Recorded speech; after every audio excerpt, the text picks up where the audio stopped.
الله أكبر.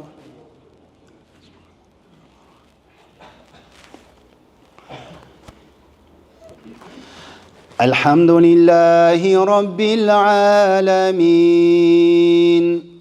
الرحمن الرحيم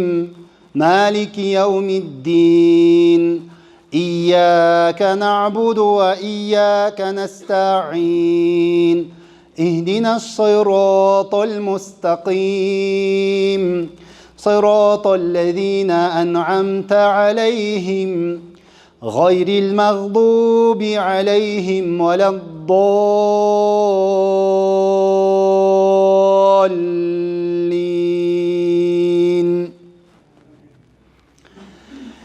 إذ أوحينا إلى أمك ما يوحى أن اقذفيه في التابوت فاقذفيه في اليم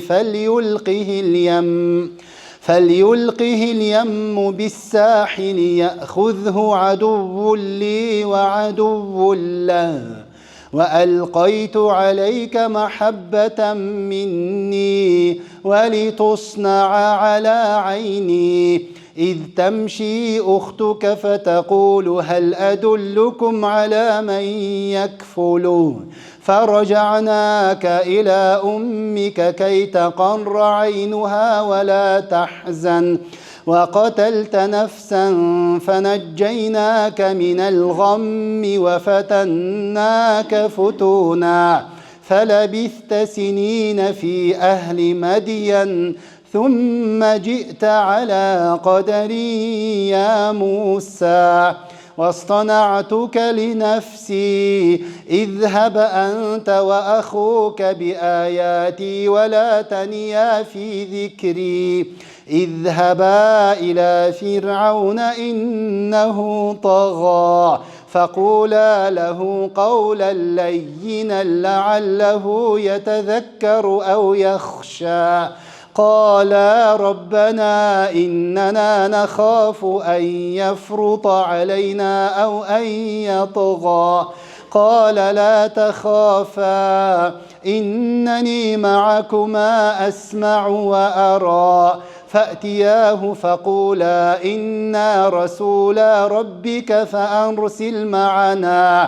فأرسل معنا بني إسرائيل ولا تعذبهم قد جئناك بآية من ربك والسلام على من اتبع الهدى إنا قد أوحي إلينا أن العذاب على من كذب وتولى قال فمن ربكما يا موسى قال ربنا الذي أعطى كل شيء خلقه ثم هدى قال فما بال القرون الأولى قال علمها عند ربي في كتاب لا يضل ربي ولا ينسى الذي جعل لكم الأرض مهدا وسلك لكم فيها سبلا وأنزل من السماء ماء فأخرجنا به أزواجا من نبات شتى كلوا وارعوا أنعامكم إن في ذلك لآيات لأولي النهى منها خلقناكم وفيها نعيدكم ومنها نخرجكم تارة أخرى ولقد أريناه آياتنا كلها فكذب وأبى قال أجئتنا لتخرجنا من أرضنا بسحرك يا موسى فلنأتينك بسحر مثله فاجعل بيننا وبينك موعدا لا نخلفه نحن ولا أنت مكانا سوى قال موعدكم يوم الزينة وأن يحشر الناس ضحى فتولى فرعون فجمع كيده ثم أتى قال لهم موسى ويلكم لا تفتروا على الله كذبا فيسحتكم بعذاب وقد خاب من افترى فتنازعوا أمرهم بينهم وأسروا النجوى قالوا إن هذان لساحران يريدان أن يخرجاكم من أرضكم بسحرهما ويذهبا بطريقتكم المثلى فأجمعوا كيدكم ثم أتوا صفا وقد أفلح اليوم من استعلى قالوا يا موسى إما أن تلقي وإما أن نكون أول من ألقى قال بل ألقوا فإذا حبالهم وعصيهم يخيل إليه من سحرهم أنها تسعى فأوجس في نفسه خيفة موسى قلنا لا تخف إنك أنت الأعلى وألق ما في يمينك تلقف ما صنعوا إنما صنعوا كيد ساحر ولا يفلح الساحر حيث أتى فألقي السحرة سجدا قالوا آمنا برب هارون وموسى قال آمنتم له قبل أن آذن لكم إنه لكبيركم الذي علمكم السحر فلأقطعن أيديكم وأرجلكم من خلاف ولأصلبنكم في جذوع النخل ولتعلمن أينا أشد عذابا وأبقى قالوا لن نؤثرك على ما جاءنا من البينات والذي فطرنا فاقض ما أنت قاض إنما تقضي هذه الحياة الدنيا إنا آمنا بربنا ليغفر لنا خطايانا وما أكرهتنا عليه من السحر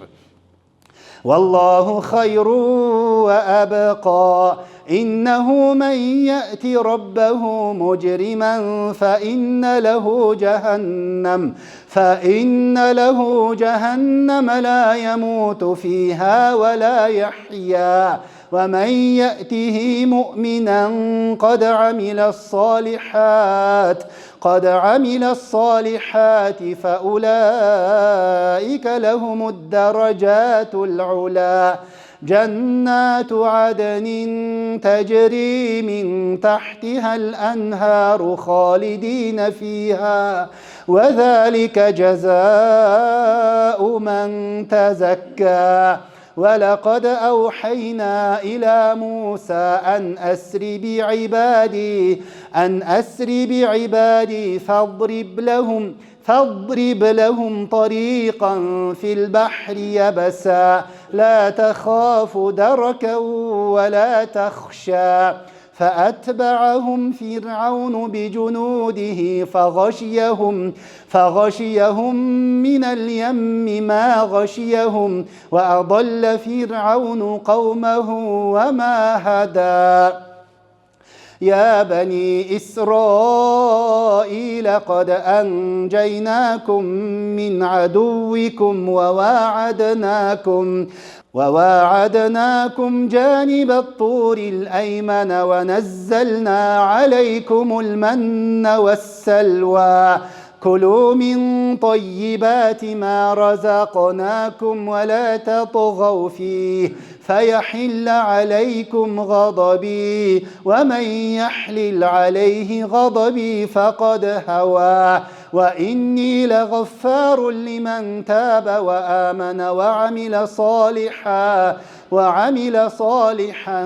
ثم اهتدى وما أعجلك عن قومك يا موسى قال هم أولئك على أثري وعجلت إليك رب لترضى قال فإنا قد فتنا قومك من بعدك وأضلهم السامري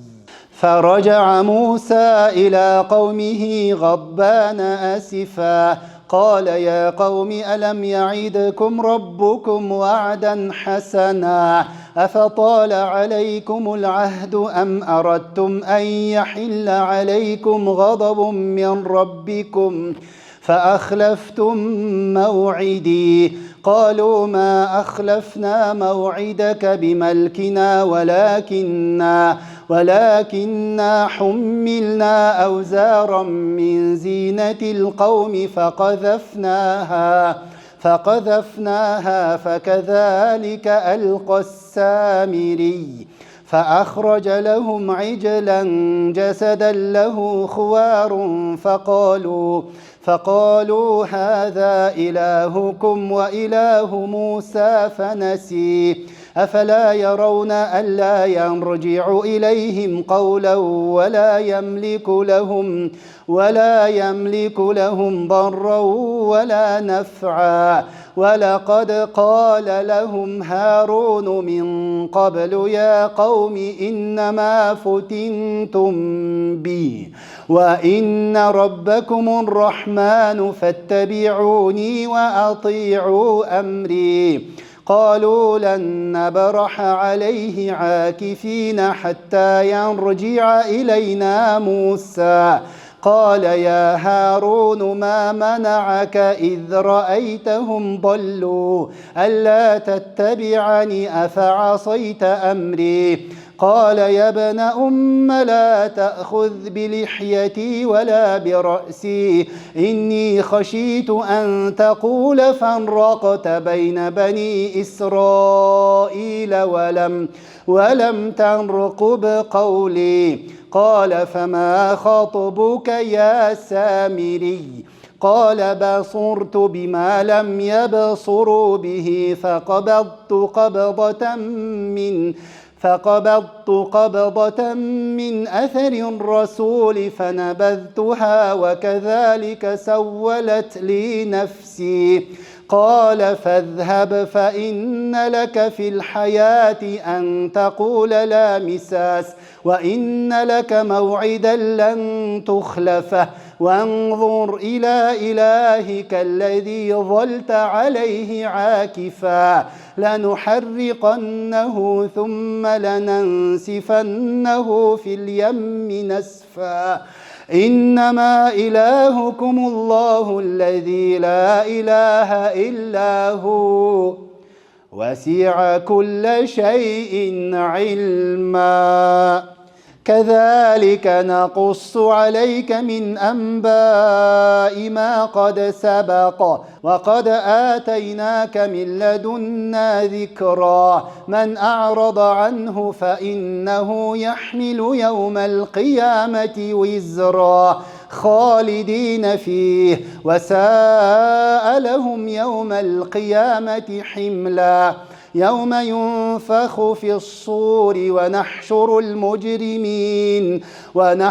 المجرمين يومئذ زرقا يتخافتون بينهم إن لبثتم إلا عشرا نحن أعلم بما يقولون إذ يقول أمثلهم طريقة إن لبثتم إلا يوما ويسألونك عن الجبال فقل ينسفها ربي نسفا فيذرها قاعا صفصفا لا ترى فيها عوجا ولا أمتا يومئذ يتبعون الداعي لا عوج له وخشعت الأصوات للرحمن فلا تسمع إلا همسا يومئذ لا تنفع الشفاعة إلا من أذن له الرحمن ورضي له قولا يعلم ما بين أيديهم وما خلفهم ولا يحيطون به علما وعنت الوجوه للحي القيوم وقد خاب من حمل ظلما ومن يعمل من الصالحات وهو مؤمن فلا يخاف ظلما ولا هضما وكذلك أنزلناه قرآنا عربيا وصرفنا فيه من الوعيد لعلهم يتقون أو يحدث لهم ذكرا فتعالى الله الملك الحق ولا تعجل بالقرآن من قبل أن يقضى إليك وحيه وقل رب زدني علما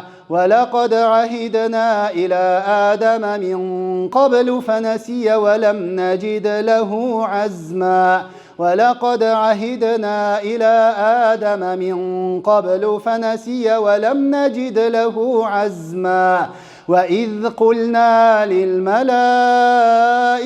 اسجدوا لآدم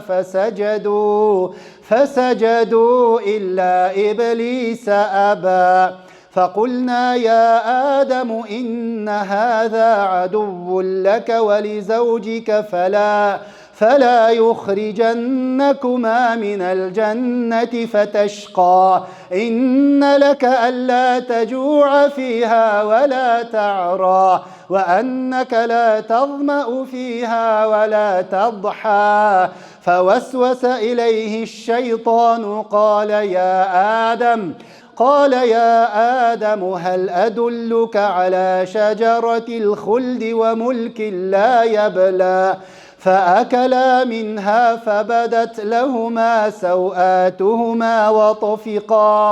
وطفقا يخصفان عليهما من ورق الجنة وعصى آدم ربه فغوى ثم اجتباه ربه فتاب عليه وهدى قال اهبطا منها جميعا بعضكم لبعض عدو فإما يأتينكم مني هدى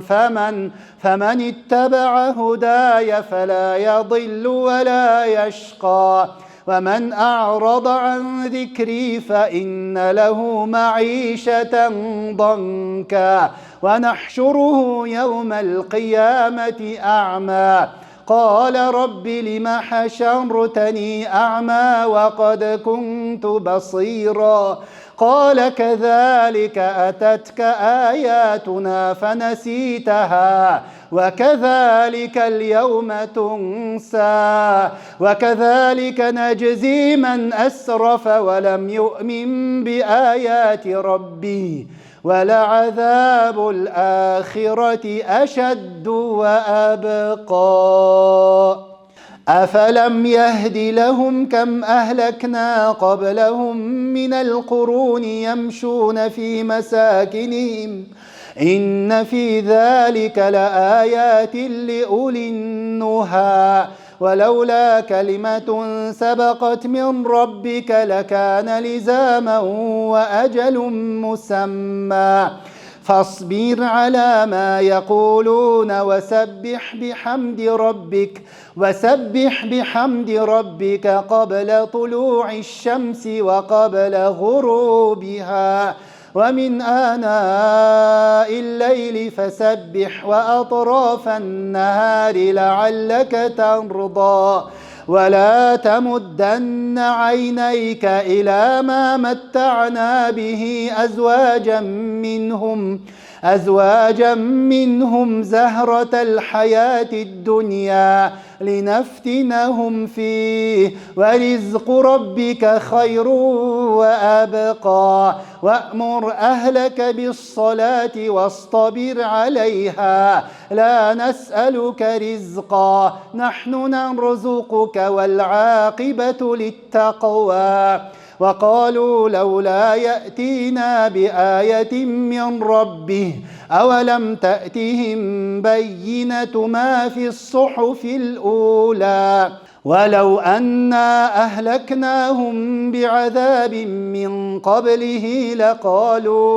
لقالوا ربنا لولا أرسلت إلينا رسولا فنتبع آياتك من قبل أن نذل ونخزى قل كل متربص فتربصوا فستعلمون من أصحاب الصراط السوي ومن اهتدى اقترب للناس حسابهم وهم في غفلة معرضون ما يأتيهم من ذكر من ربهم محدث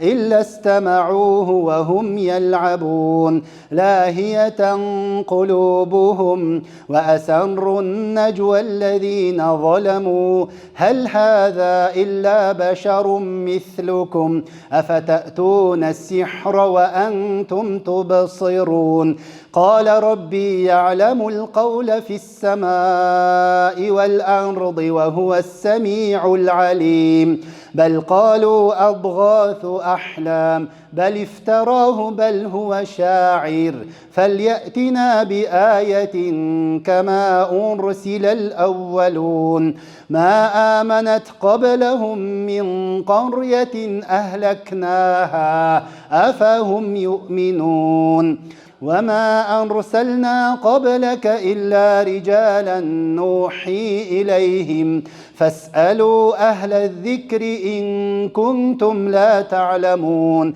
وما جعلناهم جسدا لا يأكلون الطعام وما كانوا خالدين ثم صدقناهم الوعد فأنجيناهم ومن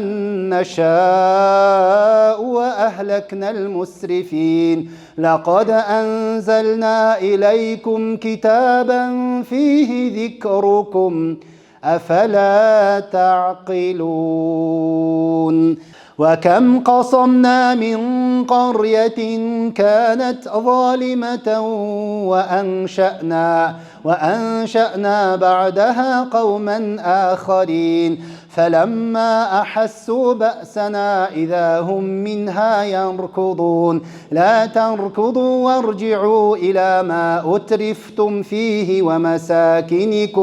ومساكنكم لعلكم تسألون قالوا يا ويلنا إنا كنا ظالمين فما زالت تلك دعواهم حتى جعلناهم حصيدا خامدين وما خلقنا السماء والأرض وما بينهما لاعبين لو أردنا أن نتخذ لهوا لاتخذناه من لدنا إن كنا فاعلين بل نقذف بالحق على الباطل فيدمغه فإذا هو زاهق ولكم الويل مما تصفون وله من في السماوات والأرض ومن عنده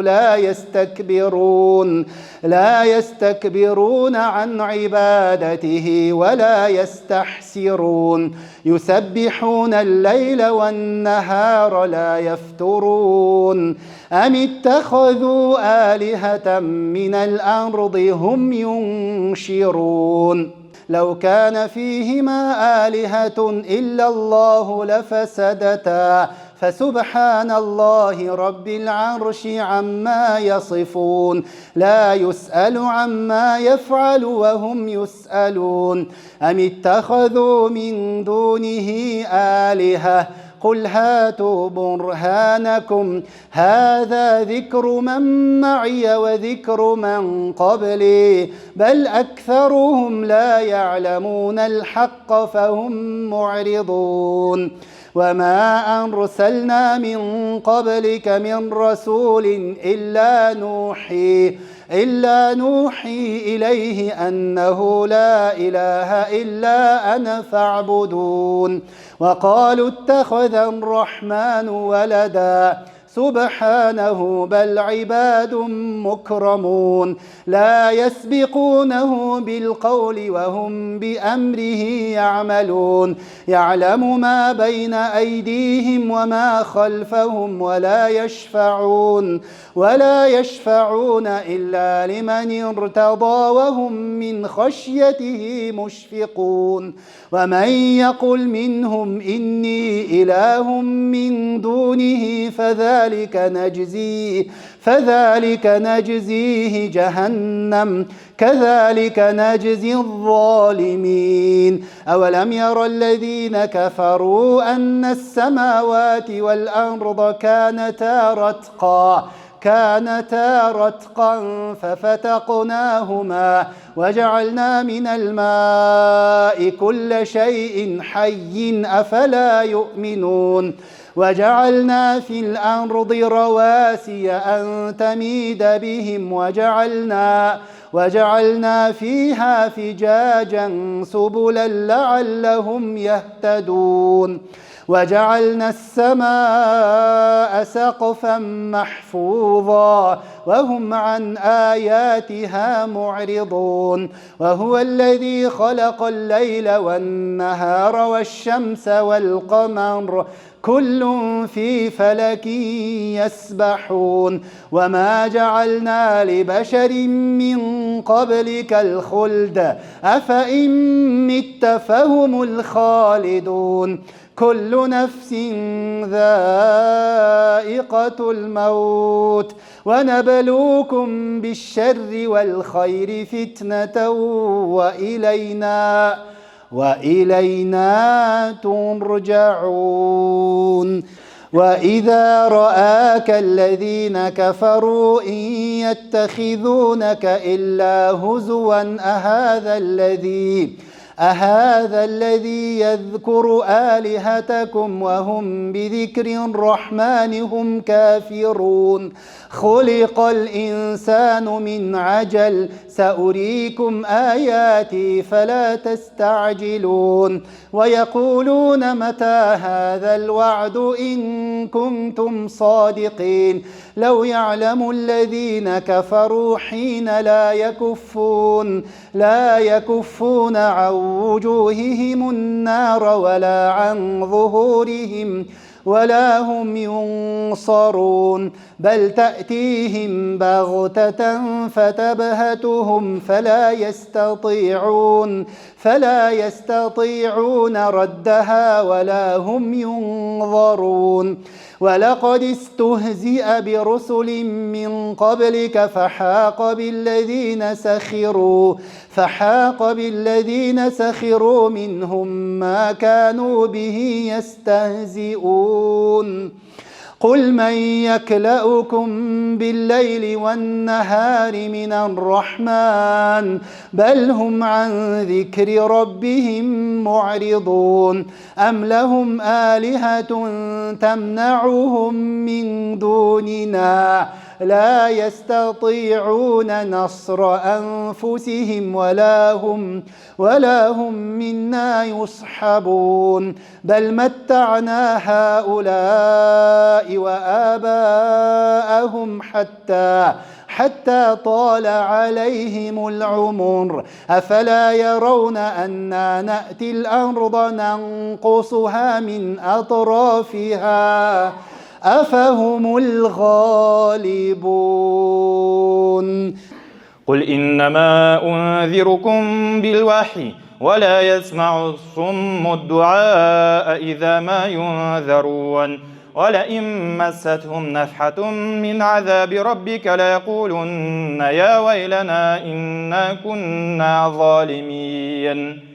ونضع الموازين القسط ليوم القيامة فلا تظلم نفس شيئا وإن كان مثقال حبة من خردل أتينا بها وكفى بنا حاسبين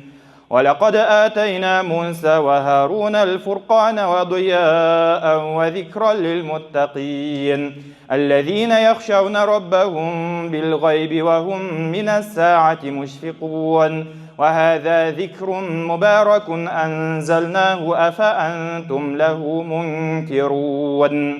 ولقد آتينا إبراهيم رشده من قبل وكنا به عالمين إذ قال لأبيه وقومه ما هذه التماثيل التي أنتم لها عاكفون قالوا وجدنا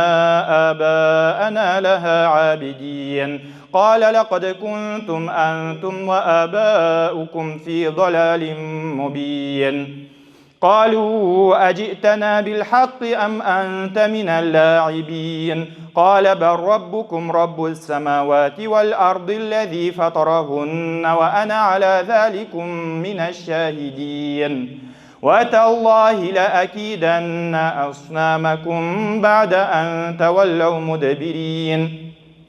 وتالله لأكيدن أصنامكم بعد أن تولوا مدبرين فجعلهم جذاذا إلا كبيرا لهم لعلهم إليه يرجعون قالوا من فعل هذا بآلهتنا إنه لمن الظالمين قالوا سمعنا فتى يذكرهم يقال له إبراهيم قالوا فأتوا به على أعين الناس لعلهم يشهدون قالوا أأنت فعلت هذا بآلهتنا يا إبراهيم قال بل فعله كبيرهم هذا فاسألوهم إن كانوا ينطقون فرجعوا إلى أنفسهم فقالوا إنكم أنتم الظالمون ثم نكسوا على رؤوسهم لقد علمت ما هؤلاء ينطقون قال أفتعبدون من دون الله ما لا ينفعكم شيئا ولا يضركم أفٍ لكم ولما تعبدون من دون الله أفلا تعقلون قالوا حرقوه وانصروا آلهتكم إن كنتم فاعلين قلنا يا نار كوني بردا وسلاما على إبراهيم وأرادوا به كيدا فجعلناهم الأخسرين ونجيناه ولوطا إلى الأرض التي باركنا فيها للعالمين ووهبنا له إسحاق ويعقوب نافلة وكلا جعلنا صالحين وجعلناهم أئمة يهدون بأمرنا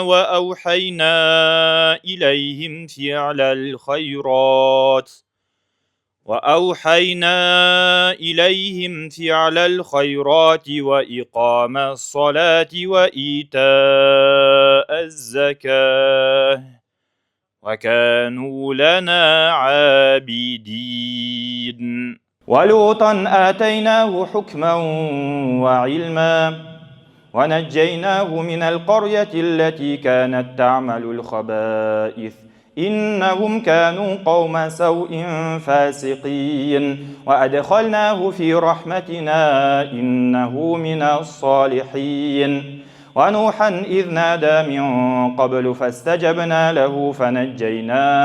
فنجيناه وأهله من الكرب العظيم ونصرناه من القوم الذين كذبوا بآياتنا إنهم كانوا قوم سوء فأغرقناهم أجمعين وداود وسليمان إذ يحكمان في الحرث إذ نفشت فيه غنم القوم وكنا لحكمهم شاهدين ففهمناها سليمان وكلا آتينا حكما وعلما وسخرنا مع داود الجبال يسبحن والطير وكنا فاعلين وعلمناه صنعة لبوس لكم لتحصنكم من بأسكم فهل أنتم شاكرون ولسليمان الريح عاصفة تجري بأمره إلى الأرض التي باركنا فيها وكنا بكل شيء عالمين ومن الشياطين من يغوصون له ويعملون عملا دون ذلك وكنا لهم حافظين وأيوب إذ نادى ربه أني مسني الضر وأنت أرحم الراحمين فاستجبنا له فكشفنا ما به من ضر وآتيناه أهله ومثلهم معهم رحمة من عندنا وذكرى للعابدين وإسماعيل وإدريس وذا الكفل كل من الصابرين وأدخلناهم في رحمتنا إنهم من الصالحين وذا النون إذ ذهب مغاضبا فظن أن لن نقدر عليه فنادى في الظلمات أن لا إله إلا أنت سبحانك إني كنت من الظالمين فاستجبنا له ونجيناه من الغم وكذلك ننجي المؤمنين وزكريا إذ نادى ربه رب لا تذرني فردا وأنت خير الوارثين فاستجبنا له ووهبنا له يحيى وأصلحنا له زوجه إنهم كانوا يسارعون في الخيرات ويدعوننا رغبا ورهبا وكانوا لنا خاشعين والتي أحصنت فرجها فنفخنا فيها من روحنا وجعلناها وابنها آية للعالمين إن هذه أمتكم أمة واحدة وأنا ربكم فاعبدون وتقطعوا أمرهم بينهم كل إلينا راجعون فمن يعمل من الصالحات وهو مؤمن فلا كفران لسعيه وإنا له كاتبون وحرام على قرية أهلكناها أنهم لا يرجعون حتى إذا فتحت يأجوج ومأجوج وهم من كل حدب ينسلون واقترب الوعد الحق فإذا هي شاخصة أبصار الذين كفروا يا ويلنا قد كنا في غفلة من هذا بل كنا ظالمين إنكم وما تعبدون من دون الله حصب جهنم أنتم لها واردون لو كان هؤلاء آلهة ما وردوها وكل فيها خالدون لهم فيها زفير وهم فيها لا يسمعون إن الذين سبقت لهم منا الحسنى أولئك عنها مبعدون لا يسمعون حسيسها وهم فيما اشتهت أنفسهم خالدون لا يحزنهم الفزع الأكبر وتتلقاهم الملائكة هذا يومكم الذي كنتم توعدون يوم نطوي السماء كطي السجل للكتب كما بدأنا أول خلق نعيده وعدا علينا إنا كنا فاعلين ولقد كتبنا في الزبور من بعد الذكر أن الأرض يرثها عبادي الصالحون إن في هذا لبلاغا لقوم عابدين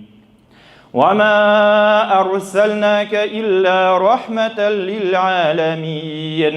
قل إنما يوحى إلي أنما إلهكم إله واحد فهل أنتم مسلمون فإن تولوا فقل آذنتكم على سواء وإن أدري أقريب أم بعيد ما توعدون إنه يعلم الجهر من القول ويعلم ما تكتمون وإن أدري لعله فتنة لكم ومتاع إلى حين قال رب احكم بالحق وربنا الرحمن المستعان على ما تصفون. يا أيها الناس اتقوا ربكم إن زلزلة الساعة شيء عظيم يوم ترونها تذهل كل مرضعة عما أرضعت وتضع كل ذات حمل حملها وترى الناس سكارى وما هم بسكارى ولكن عذاب الله شديد. ومن الناس من يجادل في الله بغير علم ويتبع كل شيطان مريد كتب عليه أنه من تولاه فأنه يضله ويهديه إلى عذاب السعير. يا أيها الناس إن كنتم في ريب من البعث فإنا خلقناكم من تراب ثم من علقة ثم من مضغة مخلقة وغير مخلقة لنبين لكم ونقر في الأرحام ما نشاء إلى أجل مسمى ثم نخرجكم طفلا ثم لتبلغوا أشدكم ومنكم من يتوفى ومنكم من يرد إلى أرذل العمر لكي لا يعلم من بعد علم شيئا وترى الأرض هامدة فإذا أنزلنا عليها الماء اهتزت وربت وأنبتت من كل زوج بهيج. ذلك بأن الله هو الحق وأنه يحيي الموتى وأنه على كل شيء قدير وأن الساعة آتية لا ريب فيها وأن الله يبعث من في القبور. ومن الناس من يجادل في الله بغير علم ولا هدى ولا كتاب منير ثاني عطفه ليضل عن سبيل الله له في الدنيا خزي ونذيقه يوم القيامة عذاب الحريق ذلك بما قدمت يداك وأن الله ليس بظلام للعبيد. ومن الناس من يعبد الله على حرف فإن أصابه خير اطمأن به وإن أصابته فتنة انقلب على وجهه خسر الدنيا والآخرة ذلك هو الخسران المبين. يدعو من دون الله ما لا يضره وما لا ينفعه ذلك هو الضلال البعيد. يدعو لمن ضره أقرب من نفعه لبئس المولى ولبئس العشير. إن الله يدخل الذين آمنوا وعملوا الصالحات جنات تجري من تحتها الأنهار إن الله يفعل ما يريد. من كان يظن أن لن ينصره الله في الدنيا والآخرة فليمدد بسبب إلى السماء ثم ليقطع فلينظر هل يذهبن كيده ما يغيظ. وكذلك أنزلناه آيات بينات وأن الله يهدي من يريد. إن الذين آمنوا والذين هادوا والصابئين والنصارى والمجوس والذين أشركوا إن الله يفصل بينهم يوم القيامة إن الله على كل شيء شهيد. ألم تر أن الله يسجد له من في السماوات ومن في الأرض والشمس والقمر والنجوم والجبال